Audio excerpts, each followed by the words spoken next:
Hello and welcome to Building the Premier Accounting Firm. I'm your host, Roger Connect, president of Universal Accounting Center. I'm happy to have you here with us today because each and every week we work on various things that we can do to build the premier accounting firm in our area. It's where we actually focus on topics related to marketing, selling, pricing, mental health, client onboarding, client retention, and so much more. It's here we actually listen to the experts and hear what they have to say as to helping us actually focus on our business and do what we can do to get paid what we're worth. And I'm excited to have on the show today, Nikki Rausch. She happens to be someone that I'm excited to speak with because of her background. She has more than 25 years of selling experience with entrepreneurs and small business owners on helping them actually know how to sell successfully and authentically. Now, Nikki has written 3 books, all available on Amazon, and she has a podcast called Sales Maven, which you can also find on your favorite podcast platform. So, Nikki, welcome to the show. Thank you so much for having me. You know, this conversation that I am going to have with you about sales always excites me because I think it is the pinnacle of success. Why? Because we can all be great accounting professionals, offer wonderful services, but unless we have paying customers, it's not for any good, right? It just doesn't matter. So I'm going to start with you kind of getting a background on the difference between marketing and sales as you see it, so as to help set the stage for this conversation, because I'd love my listeners to understand what that distinction is in your mind. So in my mind, marketing's job is to attract potential buyers, to attract leads. And sales' job is to take that lead and actually convert it to a place where we exchange dollars for services. So I think about sales and marketing being very close related. They are good collaborators, but you can't, I don't think going out and spending a bunch of money on marketing and not having invested in learning how to sell, a lot of times now it's just wasted, revenue or wasted, money that you spent somewhere. And I hear this a lot from people of like, well, we're getting all these leads, but we're not closing them. And it's like, well, okay, then that's the issue. If the issue is I don't have any leads to close, that's a marketing problem. But if the issue is I've got leads, but they're not converting, that's a sales problem. I love it. You're speaking my language because I agree with you. Marketing is that effort that we're actually using to find the potential customer. It's then after we've identified them, or more importantly, they've identified themselves to us, all of a sudden now we're going to go into that sales mode of nurturing them to the point of getting them as a sale. And those are 2 skill sets that oftentimes people don't have both. And what we need to do is help define, okay, where are we good and what we can do to actually do that better, but what do we need to actually improve upon? So here's my next question as it relates to then sales and marketing. As we work with professionals, oftentimes they love the product and services that they provide. They are great at what they do and offering those, but they tend to shy away from marketing and sales. How do you find it helpful to actually get them excited about these 2 things that ultimately drive the revenue and bring in the customers? I think it comes down to a mindset shift a lot of times because, you always hear it's easy to always bash the salesperson, right? Of like, sales is icky and it's kind of gross. And frankly, it's usually because you've had an experience that's felt that way, or you've been on the receiving end of somebody treating you like you're just a wallet walking around, right? Like you're not even a person. And so the way that I often reframe this for people and help kind of take that ick factor out of it is there's a misconception in that most people think selling and sales is something that you do to another person. Well, right away, when you think about the language right there of like doing something to somebody, that does feel manipulative and that feels aggressive. But I actually teach that sales is something you do with another person. It's a collaboration. It's a conversation. So when you start taking it from this like, oh, my job is I'm supposed to convince people to buy from me. Absolutely not. Your job is not to convince anybody. And frankly, especially with the way our society is nowadays, if you show up with this attitude of like, my job is to convince you, you're essentially saying to the other person, like, you already have a wrong opinion and I'm here to change your mind. Like, how many of us want people showing up right now saying like, hey, your opinions are wrong and you should change your mind? People are like, I'm going to draw a line in the sand. I'm not going to cross that line. It doesn't matter what you say or what you offer. So this idea of like, your job is to convince people, absolutely it is not. Your job is to understand, does this person have a need? Do I have a solution that meets that need? And third, and this is the thing that often gets missed too, is do I have permission to put that offer in front of them? And if those three things don't exist, you shouldn't be selling. You're saying so much that I not only can relate to, but also say simply because of the fact that the vocabulary you're choosing to use resonates with me. One of the things that I think is very important is that idea of seek first to understand. No Mhm. one cares how much you know until they know how much you care. That first part of the whole sales process is so key because it isn't that manipulative type exchange that you were describing earlier. It's a collaborative thing. And one of the things I also emphasize is it's a peer-to-peer discussion.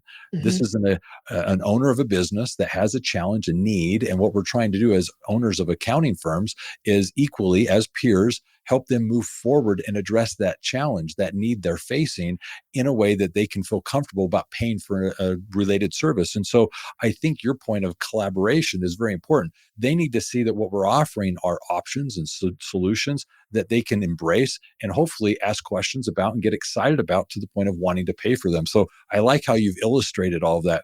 Now, one of the things that's very important here is we've got the marketing side, we've got the sales side.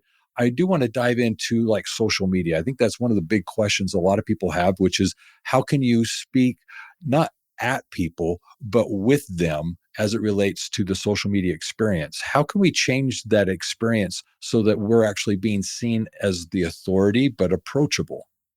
Okay, I love this question. Thank you for asking it. Uh-huh.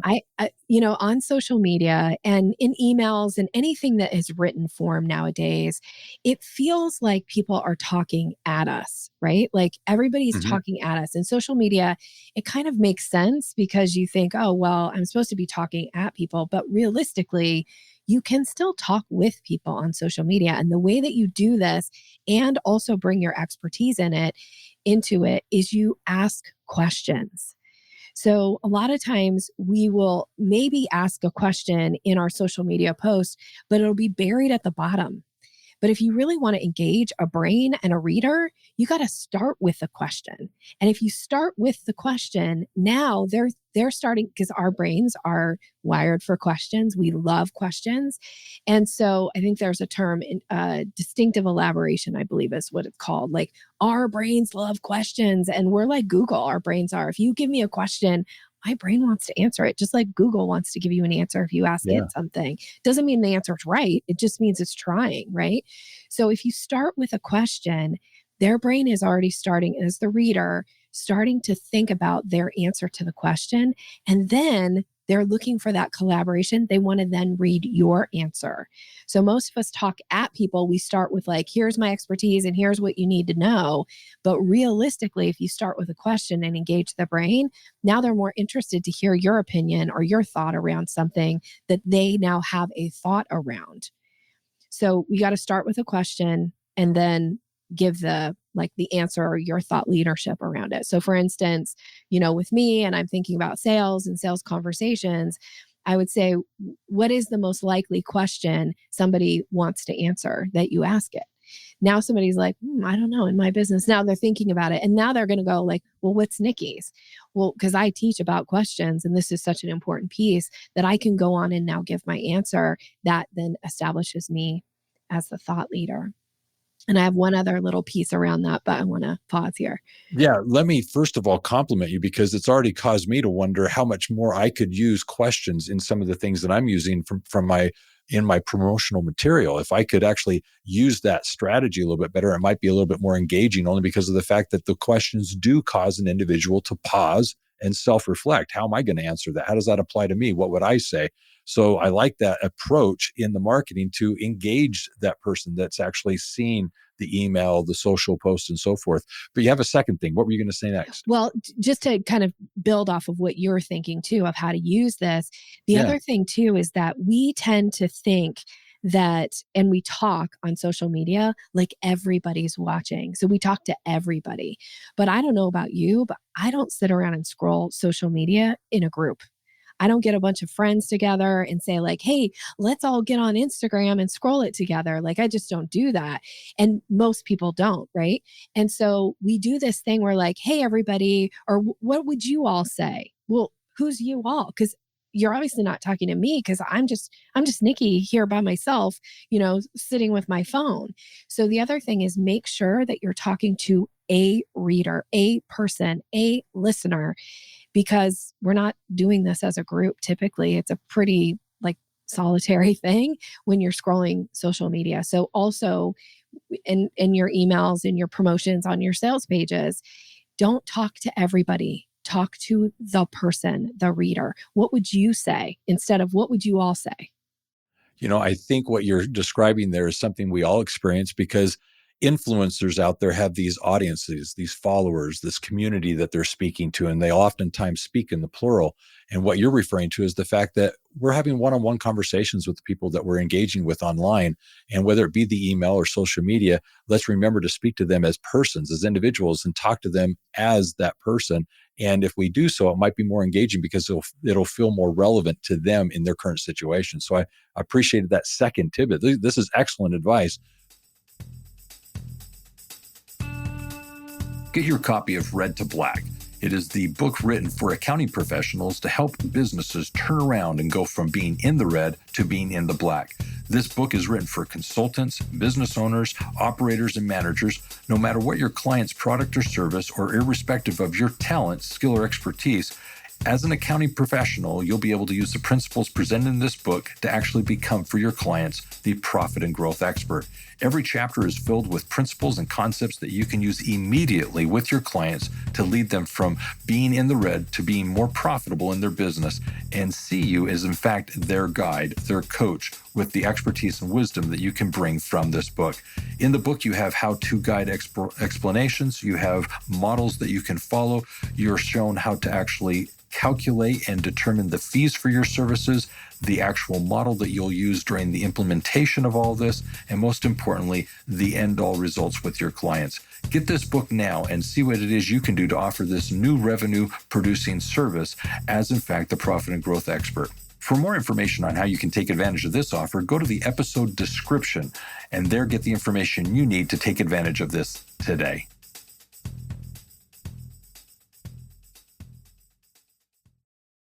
So as we're now moving into the communications side of things, one of the things I want to ask about is there's this relationship side of selling. A lot of times people feel like it's very sterile. It's something that isn't engaging. And at the end of the day, I think one of the things we have to recognize, especially as accounting professionals, is even though we love accounting, it's still a relationship business. It's that relationship with people at a very intimate level as it relates to their money, their finances, at both a personal and business level. And we have to remember that. And so what would you say as it relates to keeping these interactions, especially in a sales experience, at a relationship level?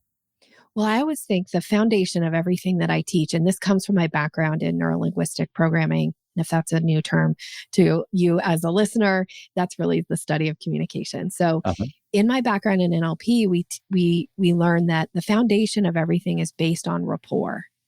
And so with rapport, it's so important that you have rapport with the person. So from a relationship selling standpoint, I think about rapport as it's like a bank account.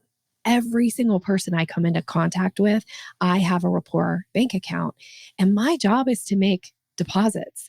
I feel like in accounting, like maybe I'm starting to speak the most basic language here Oh, of yeah. the accountant's brain, right? It's like you want deposits in that account. You want to build up a balance. That's a good thing.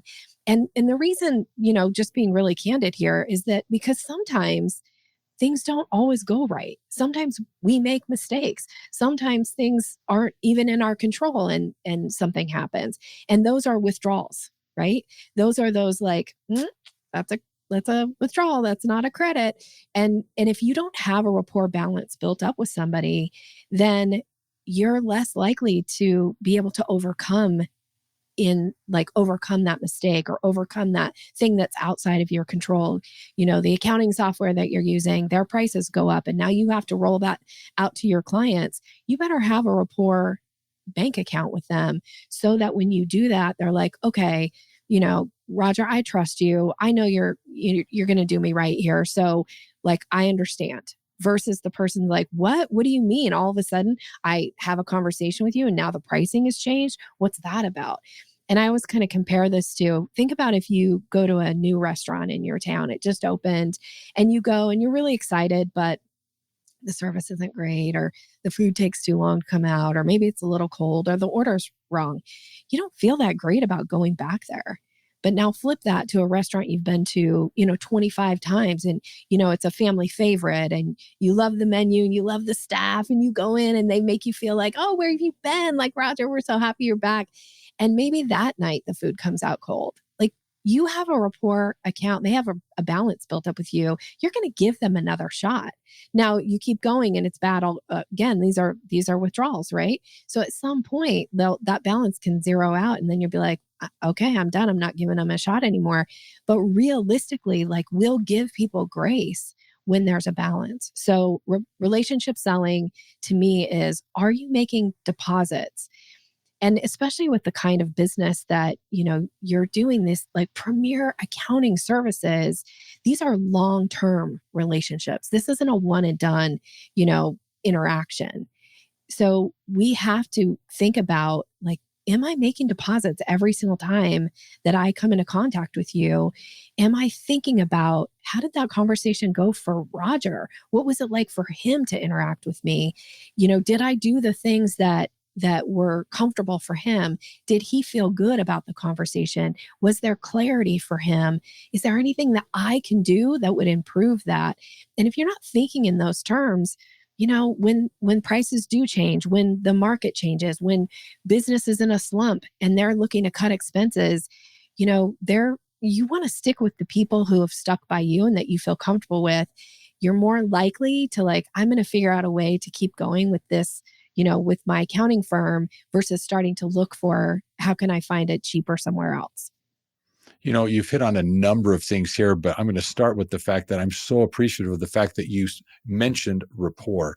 That is the first part of this entire experience. Sales is an emotional experience. And one of the things that I think we both are emphasizing is the fact that as accounting professionals, we have to understand that we need that relationship with these potential customers for them to feel comfortable to move forward and pay for our services.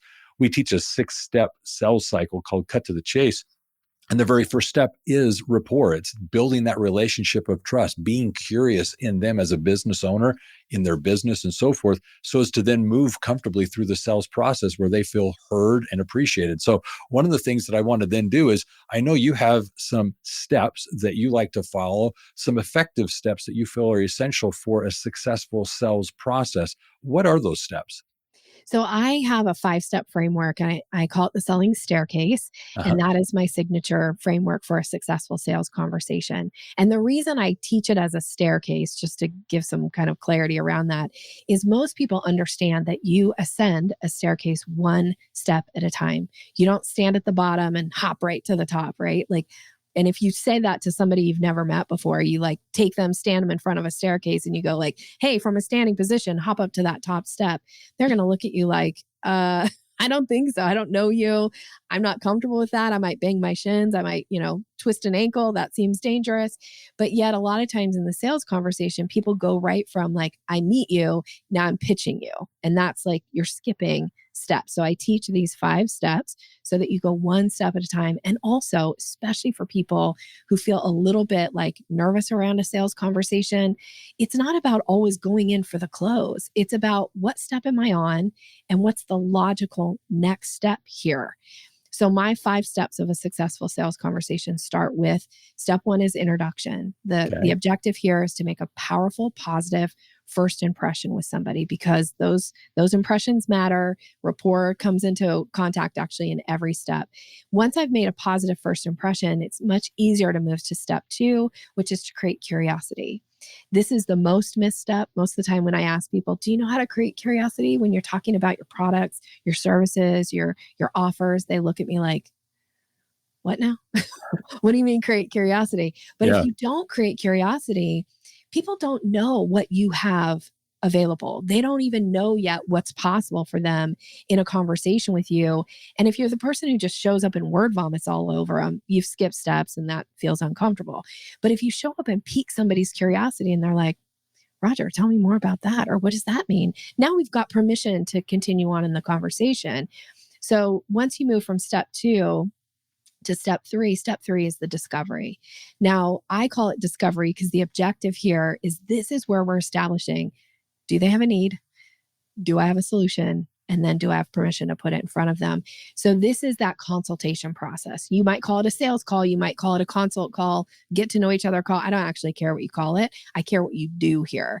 And Okay. the objective here is to ask really smart questions, questions that plant seeds in the mind of the buyer of like, oh, nobody's asked me these questions before, or you're asking me questions. It's getting me thinking about, oh, I already can see that you are the person who can help me just based on the questions that you're asking. And then once you've done a well done discovery, you've got those three things in place. Now we move to step 4, which is proposal. This is Mm. actually where you're laying out the offer. And frankly, this is really where the traditional selling is happening. But I've got permission now to sell to you. I'm not just moving right to it. And then step 5, which goes very closely with step 4, and step 5 is the second most misstep, is closing. Hmm. Now, some people misinterpret this, that I don't actually mean this necessarily as we're now exchanging dollars for services. That's going to happen, but Okay. we've got to actually get close language out of our mouth. And I find that a lot of times people will maybe make it to step 4 and then they'll go like, well, the person's just kind of hanging out. They're not really making a decision, or they seemed really interested, but they ghosted me. Chances are you're not closing. You're not actually allowing them to make a decision in that moment because you don't ever actually ask for the business. And until you ask for the business, you don't necessarily know what lingering questions do they have, what possible objections could come up. Are they ready to move forward? And maybe it's a yes, and you keep talking and you do what's called selling past the close. So we have to learn to close effectively in order to figure out what is the right next thing to do to earn that business. So those are the 5 steps: introduction, curiosity, discovery, proposal, close. I appreciate you outlining those for everyone because I'm sure they're taking notes, because I think what you're describing there is a process that they can easily follow and know where they are on that process. It's that step analogy that you were saying. Where are you? And just taking note of that experience for both them and for you. And with the introduction, I agree. You mentioned rapport earlier. It's very important that introduction be intentional and deliberate. Curiosity, I love that you're asking or having them ask questions. They're becoming curious about us and what it is we do and what's going on. They're leading the conversation, causing us to listen more, and then perhaps at the same time answer questions that are relevant to them. The discovery, that's obviously important because we want to make sure that we're getting to know them, their needs, what's going on, so that we can tailor the next thing, which is the proposal, to their situation. And then clearly the thing that you identified as perhaps the most missed is the close. And it's clearly just identifying what is the next step to move forward. Where do we go from here? And how is that going to look? Setting up that expectation. So wonderful steps. So I'm curious, what do you feel of those steps is the most difficult for business owners oftentimes to do? Where do they typically maybe struggle the most, or perhaps even choose to skip? Well, curiosity is the first. It's the most misstep. People just don't even understand or don't even like have awareness around it. And the second one of being closed. And if I can just maybe dive a little deeper into curiosity, is that all Yeah. right? Yeah. So when you think about creating curiosity, and when I teach it, hang with me here for just a second, because you might think, who's this crazy lady on the All right, Nikki, go podcast for with it. me? Is I always compare creating curiosity to the difference between how you call a dog and how you call a cat. So I don't know, Roger, are you a cat or a dog lover? I'm both, actually. I Okay. enjoy Okay. each. All right. Well, if you think about when somebody wants to get their dog's attention, we tend to change our voice. We change our like body language, our demeanor. We do these things like, "Oh, come here, boy," and we act really excited, right? And Uh-huh. dogs love that kind of energy. Like you say, "Oh, come here, boy," and dogs are like, I don't even know what's going to happen, but I'm so in. Like maybe I'm going to get a treat or a walk or maybe a bath. Who knows? But I'm in, right? And unfortunately, sometimes in a sales conversation, we're so excited to talk to a new prospect that we show up with what I call dog calling energy. We Hmm. change kind of our natural kind of way of being, our conversational style. And we're like, oh my gosh, I'm so excited to tell you all the things I can help you with, right? And people go like, oh, they like push away. It's like, that's too much. That's coming on too strong. So think about the other side here of the cat calling energy, right? Which is what I call the here kitty kitty. You want to get a cat's attention. You cannot call a cat like you call a dog. Cats will run away. But if you think about even calling a cat, we tend to change a little bit. We'll do this thing like, here, kitty, kitty. And the thing about cats, even if you say, here, kitty, kitty, they might look at you like, what? They might not even come to you, right? But all we're trying to do is pique the interest of the person we're in conversation with enough for them to decide, is this even interesting to me to continue the conversation? So there's lots of ways to create curiosity. I teach a whole course on it, but I want to give you one that you can immediately do now. And you can Please. start practicing. And the thing about it is creating curiosity is like building a muscle, right? So it does take a little practice, but the great thing is you can practice it all the time in every new interaction of people just to see what their response is. And I also compare this to one of my favorite posters in the dentist office that I used to go to. He had this huge poster and it said, you don't have to brush all your teeth, only the ones you want to keep. And I compare this to creating curiosity because you don't have to create curiosity with every single person you come into contact with. Just the ones that you're trying to establish, is this a potential client for me or not? Or is this a potential friend I want to know more? Like you can use this in all instances. But the simple, like getting started strategy here is think about how you answer really common everyday questions. Like, for instance, the how are you question. How many times a day, if you're out in the world, do you get asked this question? Like, hey, Roger, how are you? How's your day going? Right? These are really common questions. Now, most of us have kind of throwaway answers like, oh, it's Conditioned good. responses. Yeah. Yeah, it's fine. Or like, oh, I had one time I asked somebody this and he said, I can't even tell you because you'd be jealous. And I was like, oh, I love that answer. Like now I really want to know, right? But think about what you could say to the how are you. It's only a sentence or two response. Anything more than two sentences is you're in dog calling word vomit mode. So knock it off. But if somebody said like, oh, Nikki, how's your week going? Instead of saying like, it's going great, I could say, oh, it's pretty exciting because I've been able to tell people that the podcast just hit 300 episodes. Now that's enough of an answer for someone to go, you have a podcast? Or what does that mean? Or what's your podcast about? Maybe. Now, sometimes I might say it to somebody and they'll go like, oh, good for you. Like, what did you want in your tea? Right? Like they'll just continue on the conversation. That's okay. But the idea here is if you can create just enough curiosity for someone to go, what is that? What does that mean? Now it opens the door for you to talk a little bit about who you are, what your business is, how you serve clients. It could be even something as simple as like, oh my gosh, I just had a client share that, on her last proposal, she got $8,000 more just by one little change that we made in our coaching session. Now, somebody might be like, wait, you help people with their proposals, right? Or they might go, well, that's nice. Or how did you do that?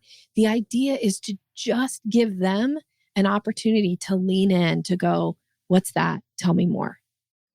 You gave some great examples of how you can say something that's pretty, generic in the sense that it's just a statement, but it causes that curiosity to say, well, that's interesting. Tell me more. And that's one of the things that I think just in a natural conversation would be wonderful to start using, only because then it causes them to be curious as we're discussing and ask those questions to probe a little bit deeper to get the information that they might find of interest. So that was a great example.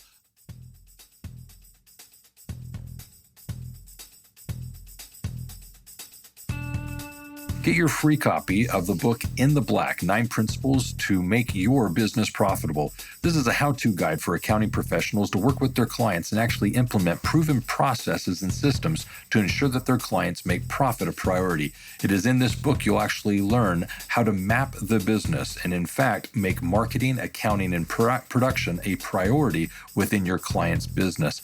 You also learn the wisdom pyramid, how to actually take the information you're providing to your clients and effectively use it so that they can make more informed business decisions. This book is designed to help you communicate more effectively with your clients and, in fact, have them see you as their profit and growth expert. Get your free copy now of the ebook today, In the Black, 9 Principles to Make Your Business Profitable.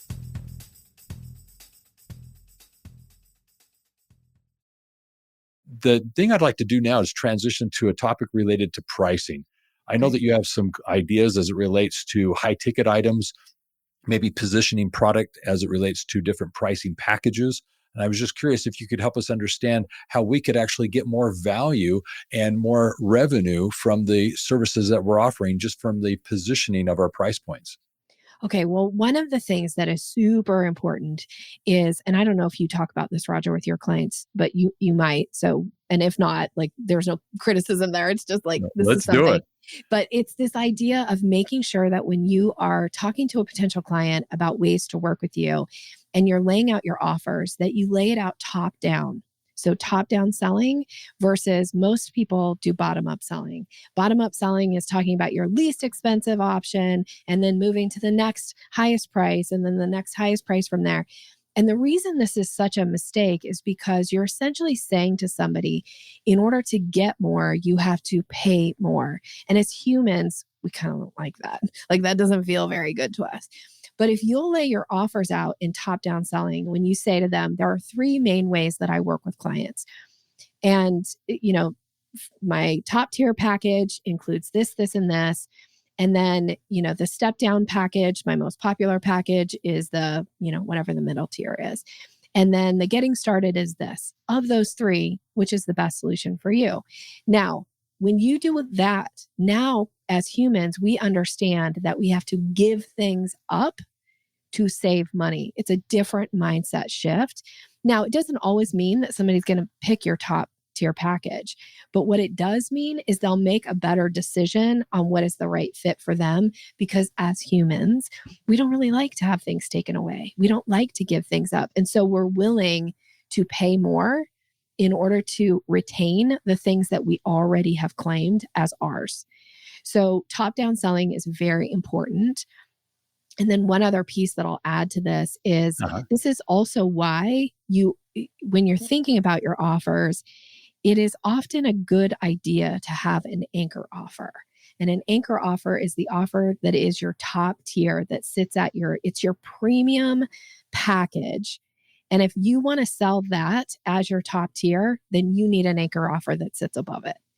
Because a lot of times people go like, well, maybe I don't need the top tier, but maybe the middle tier looks pretty good. So think about what is the thing you most want to sell? What's the thing you're the most excited to deliver? What's the thing that really drives huge value for your clients? That should actually be kind of your mid-tier offer. And the offer that sits above it is what's known as your anchor. I love this, and I do talk about this quite a bit. And I think your explanation of exactly what this is spot on. And I'm going to just kind of add a little bit to it. First, you're pointing out the idea of not wanting to upsell someone is exactly right. That's typically used in smaller ticket items. Something that would illustrate that would be like going to McDonald's and them asking you to supersize it for a dollar more. Do you want to go up from the medium to the large?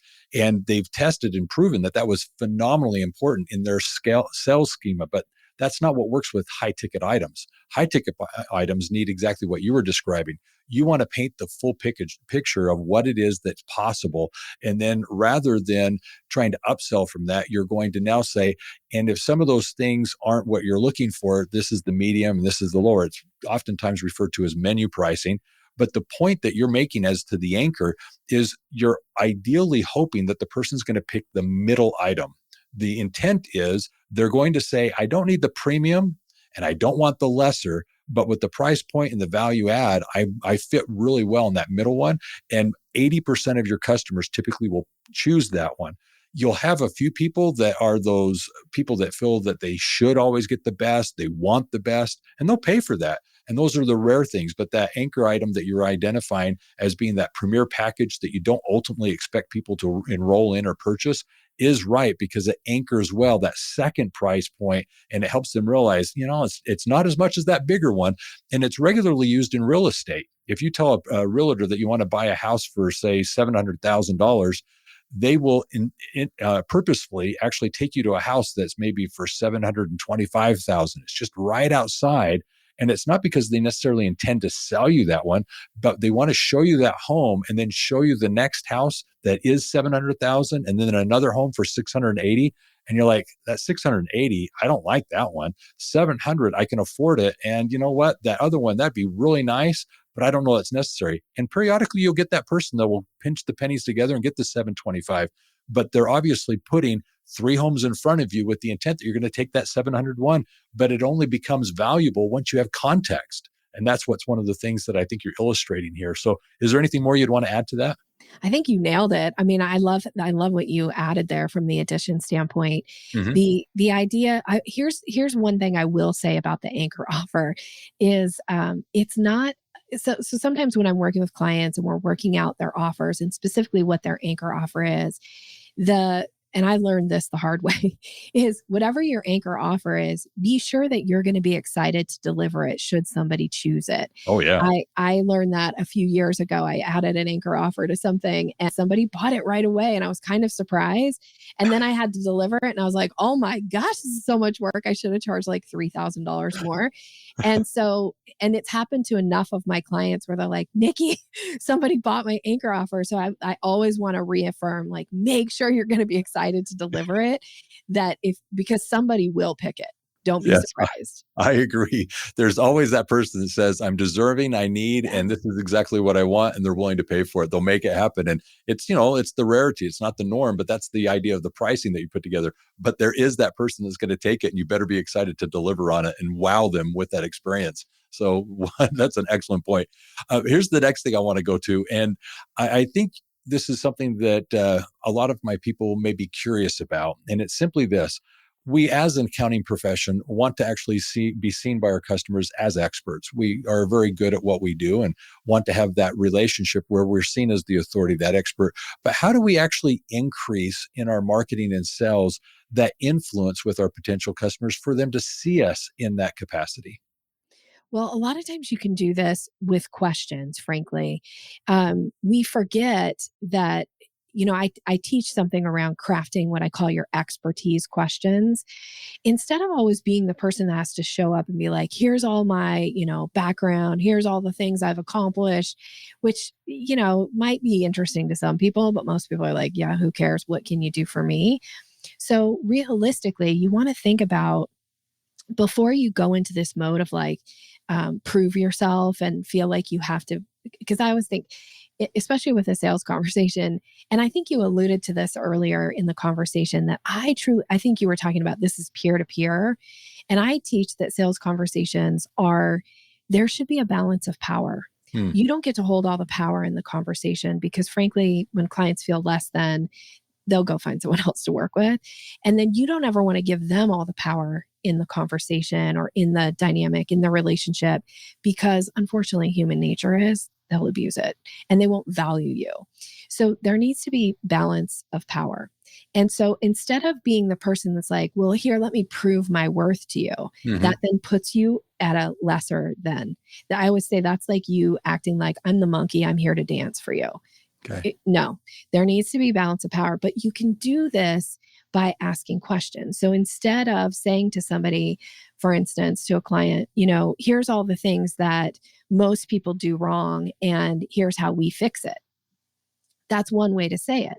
But one of the things you could say instead is you could ask it as a question.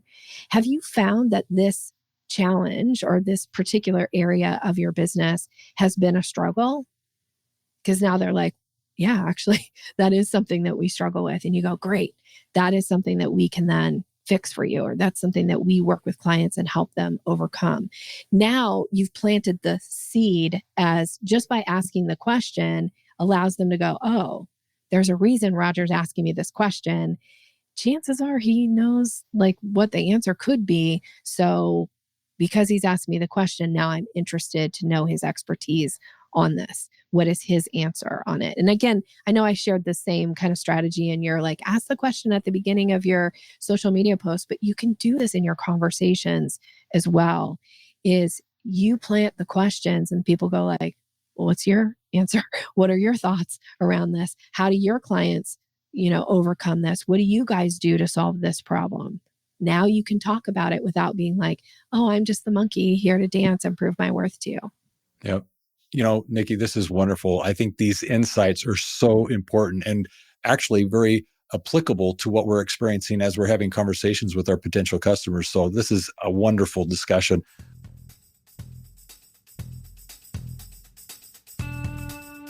Learn the turnkey process for starting and building a successful accounting business. It's in this course that you'll actually experience 4 specific trainings. Part 1, your business plan, everything you need to know to get started. Part 2, how to price your services, the pros and cons of different methods and the best way to price your services that are both profitable and professional. Marketing and selling your services so that you can actually be top of mind, but more importantly, how to actually be seen as a trusted strategic advisor. And last of all, mapping it all out. 5 principles in running a profitable business so that you can be both competent and confident in the services you're providing. Learn now what it is you can be doing to start and build your own successful accounting, bookkeeping, or tax business. Go to the episode description and there get the information you need to take advantage of this today.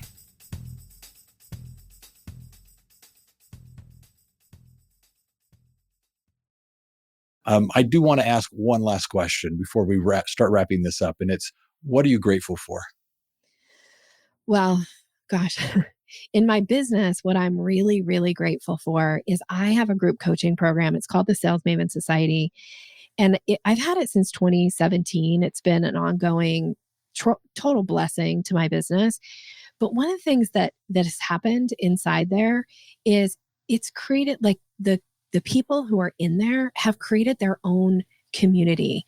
They've created this like culture of support and love and appreciation for each other. And I will just say that sometimes I just sit back and go like, I'm so blessed to be a part of this amazing group of people that want to support and lift each other up. And yeah, so I feel very grateful for the group. It's, I've had people who've been in there since 2017. I have people that, just started last month and everything in between. But you find very quickly that this culture inside the group is incredibly supportive and communicative to each other. And I just feel really grateful to be a part of it and for it to be something that it feels like it's grown outside of just me. That is wonderful. Having a community like that can be so helpful, especially in business. So I appreciate you sharing that. So here's what I'm going to do. I'm going to start wrapping this up. One of the things I'd like to offer to the listeners is something that Nikki's providing. It's something that I would encourage you to take advantage of. She happens to have a book. It is a gift to you. It's a book called Seal the Deal: Questions That Close Sales. And you can go to the episode description and get the link there to actually take advantage of this and get this for free. So definitely take a moment and go to the episode description, click on that link and take advantage of this opportunity. In addition to that, I want to invite you to take advantage of the Accountrepreneurs Challenge that is also there in the episode description. The Accountrepreneurs Challenge is a give back offer that we're giving from Universal Accounting Center to the accounting professionals to help you actually work both on your personal and professional development so that you can in fact build the premier accounting firm in your area. It's through this 90-day challenge that you're going to be exposed to things related to time management. You're going to be dealing with your business plan. You're going to be looking at your services that you're offering. This is both personal and professional development with an exercise on a weekly basis that's 15, 20 minutes, maybe an hour each week, giving you a chance to actually step aside from the day-to-day activities you have and work on you and your business. And I encourage you to sign up for the Accountrepreneurs Challenge. It's very simple. And with that sign up, you'll just get these regular emails giving you action items that you can focus on in the coming 90 days. And in fact, do what you can to make this the best year ever. Now, with that said, I'd like to just kind of recap a few of the things that we discussed today. Nikki was so kind at the beginning to actually explain her definition of marketing and sales and how they differ. And I felt she was spot on. Marketing, getting the leads; sales, that nurturing process to take them to actually doing the transaction with us. And there were so many little insightful things there. We talked about the value of rapport. And I think that is so important to understand how building that relationship with these potential customers is so important. It's filling that bucket that we can actually have of trust as we actually interact with them and have changes come up. She shared her 5-step cycle as it relates to getting sales, from the introduction to being curious and helping them become curious about our services, to discovering what their needs are and probing with those questions to then allow us to offer next the proposal of what it is we can do to meet their needs. And then lastly, offer and make that close to obviously get the sale that we're deserving of. So with those 5 steps, I thought we had a great conversation of what that might look like and how we can develop curiosity. We talked about how through questions we can lead both in our emails and social media interactions so that we can speak with and at a person so that we're able to engage with them at that individual level rather than speaking to the masses. And I thought that was a very insightful thing to lead with questions and cause them to stop and be curious as well in that interaction. The other thing that I thought was very helpful is as we were talking, we dove a little bit deeper into pricing and the anchoring of a product and helping us understand how to position what we ideally want the customers to purchase and how we can go about doing so effectively. And ultimately, if people do purchase that anchor item, being able to deliver it with enthusiasm and excitement so that we're actually happy to fulfill those few who actually take advantage of that anchor item. I thought all of those topics were ones that we can easily apply within our business, and I appreciate her sharing those things with us today. But lastly, as it related to being grateful, I think the point of being in a community is so important. That is something that I think I've benefited from. Just the fact that I'm not alone at the top, as so many of us are referring to being an owner of a business. That's not true when you're part of a community of other peers. That's one of the things that I think is so very helpful and important. So, Nikki, great insights. I'd like to come back to you now for a closing thought and see what it is that you'd like to leave with. Well, one thought that I have specifically for your accounting professionals is there are clients on your roster right now who would benefit from additional services with you. But you might assume that they already know about those because you talked about it when they were first signing on, but they don't know. They've forgotten. So your job is to plant some seeds and issue that invitation. If you know that there's something else that you could be offering to a client that would benefit them in some way, do not be afraid to bring this into their awareness and start with a question like this. I've been thinking about your business and I have an idea for you. Would you be open to hearing about it? That will open the door for that conversation to unfold naturally. And then if it makes sense, now you've got this additional service. Like I always think about increasing lifetime value of your clients. If you have things that they would benefit from, please put it in front of them. They'll be so grateful you did. Excellent advice. I couldn't agree with you more. When we're initially involved with selling them our services, they're hearing what they want to hear, and they're going to exclude things that perhaps appear irrelevant or unnecessary in their mind at the time. To come back now after we've serviced them, they've been wowed by our services, they're happy with our services, to now later on introduce to them additional things that we're now providing, that is a great thing to do to increase that client's revenue stream with our firm, and more importantly, bring an additional value add to their relationship with us. So I like that. Wonderful advice. Thank you, Nikki. So here's what I'm going to do. I'm going to wrap this up now. As it relates to the show, if you haven't already subscribed to the podcast, I'd love to have you do so. I invite you to click on that, subscribe, set your notifications so you can get those each and every week as we come out with new episodes, as we invite experts on the show to share their insights as to what we can do to build the premier accounting firm. So subscribe now. In relation to that, I would also like to invite you to go to universalaccounting.com. You can find there in the navigation, the podcast section, where we've actually created highlights. These are playlists that we've actually put together from over 300 episodes of the ones that are best received and most liked as it relates to marketing, selling, pricing, tech stacks, training staff, onboarding clients, retaining clients, offering quality services, mental health, so many topics that you can dive into. And I invite you to go listen and see what those are that apply to your current situation and needs. Now, as it relates to GrowCon, this is a conference that we always talk about here on the show. It's an annual conference for owners of bookkeeping, accounting, and tax businesses. This is something I would like to invite you to attend. It's once a year, each May, and this is a conference that you do want to be at. Why? We're going to hear from the stage, obviously, those experts that have insights as to what we can be doing to work on our business, but at the same time, have our peers there that we can meet and collaborate with, we can build friendships with. You do not want to miss this opportunity. Clearly, I'll be there, and I invite you to come say hello and also meet my staff who are committed to helping you be in business for yourself, but not by yourself. So join us for GrowCon. If you haven't registered, get your ticket now. Go to universalaccounting.com, and in the navigation of the site, you'll find GrowCon. You can click there for the details and obviously register. Next, with regards to Universal Accounting, if you'd like more information regarding the programs that we offer and how we assist you in offering quality accounting services, as well as train your staff, becoming professional bookkeepers, professional tax preparers, profit and growth experts offering CFO and advisory services, go to universalaccountingschool.com and see what programs we have available to assist you in providing those quality accounting services and getting paid what you're worth. And with all that being said, obviously, feel free to give us a phone call. You can reach us at 801-265-3777. Have a great day. Be safe out there. And always remember, if it's about accounting, it is universal. Take care.